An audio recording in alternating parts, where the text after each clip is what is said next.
ಒಮ್ಮೊಮ್ಮೆ ಕನ್ನಡಿಲಿ ನಮ್ಮ ಮುಖ ನೋಡಿದಾಗ ವಯಸ್ಸಾಗ್ತಿದೀವಲ್ಲ ಅಂತ ಸಹಜವಾಗಿ ನಮಗೆ ಅನ್ಸಕ್ ಸ್ಟಾರ್ಟ್ ಆಗುತ್ತಲ್ವಾ. ಹಣೆ ಹತ್ರ ಕಣ್ಣ ಹತ್ರ ಬೀಳೋಂತಹ ರಿಂಕಲ್ಸು ನಮಗೆ ವಯಸ್ಸಾಗ್ತಿದೆ ಅನ್ನೋಂಥ ಸೂಚನೆನ ಎತ್ತಿ ತೋರಿಸ್ತಾ ಇರುತ್ತೆ. ಆದ್ರೆ ಇವತ್ತು ನಾನು ನಿಮ್ಗೆ ತೋರಿಸ್ಕೊಡೋ ರೆಮಿಡಿ ನಮ್ಮ ಮುಪ್ಪನ್ನ ದೂರ ಮಾಡುತ್ತೆ, ಹಾಗೆ ನಮ್ಮ ಏಜಿಂಗ್ ನ ಹೈಡ್ ಮಾಡುತ್ತೆ. ನಾನಿಲ್ಲಿ ಆಲಮ್ ಕಲ್ನ ಪುಡಿ ಮಾಡ್ಕೊತಿದ್ದೀನಿ. ಈ ಆಲಮ್ ಸ್ಟೋನ್ ಬಗ್ಗೆ ನಿಮ್ಗೆ ಹಿಂದಿನ ವಿಡಿಯೋದಲ್ಲಿ ನಾನು ಮಾಹಿತಿನ ತಿಳಿಸಿದ್ದೀನಿ. ಈ ಒಂದು ಕಲ್ಲು ನಮ್ಮ ಆಲ್ಮೋಸ್ಟ್ ಸ್ಕಿನ್ ಪ್ರಾಬ್ಲಮ್ ನ ಕಡಿಮೆ ಮಾಡುತ್ತೆ.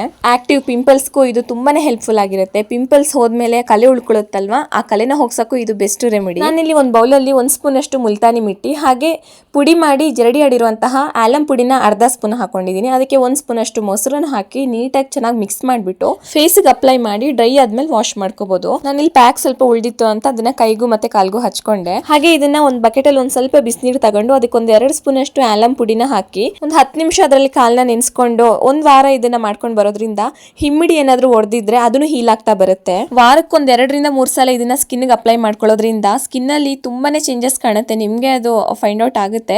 ನಿಮ್ಗೆ ಈ ರಿಸಲ್ಟ್ ನೋಡ್ಬಿಟ್ಟು ದಿನ ಮಾಡ್ಕೊಳ್ಳೋಣಪ್ಪ ಅಂತ ಅನ್ಸುತ್ತೆ, ಬಟ್ ದಿನ ಮಾಡ್ಕೊಳಕ್ ಹೋಗ್ಬಿಡಿ. ವಾರಕ್ಕೆ 2 ರಿಂದ 3 ಸಲ ಮಾಡ್ಕೊಂಡ್ರೆ ಸಾಕು. ವಯೋಸಹಜವಾಗಿ ಮುಖದಲ್ಲಿ ಬೀಳುವಂತಹ ರಿಂಕಲ್ಸ್ ನ ಮರೆಮಾಚುವಲ್ಲಿ ಇದು ಬೆಸ್ಟ್ ಎವರ್ ರೆಮಿಡಿ ಅಂತ ಹೇಳ್ತೀನಿ. ಈ ನಡುವೆ ಒಂದ್ ಸ್ವಲ್ಪ ಬಿಸಿ ಇದ್ದಿದ್ರಿಂದ ನಾನು ಕಂಟಿನ್ಯೂಸ್ ಆಗಿ ವಿಡಿಯೋ ಅಪ್ಲೋಡ್ ಮಾಡಕ್ ಆಗ್ತಿಲ್ಲ. ತುಂಬಾ ಜನ ಕೆಲವೊಂದು ಟಾಪಿಕ್ ನ DM ಮಾಡ್ಬಿಟ್ಟು ಇದ್ರ ಬಗ್ಗೆ ವಿಡಿಯೋ ಹಾಕಿ ಅಂತ ಹೇಳ್ತಿದ್ದೀರಾ. ಖಂಡಿತವಾಗ್ಲೂ ಆದಷ್ಟು ಬೇಗನೆ ಹಾಕ್ತೀನಿ. ಈ ವಿಡಿಯೋ ಇಷ್ಟ ಆದ್ರೆ ಲೈಕ್ ಮಾಡಿ ಹಾಗೆ ಕಮೆಂಟ್ ಮಾಡಿ. Thank you.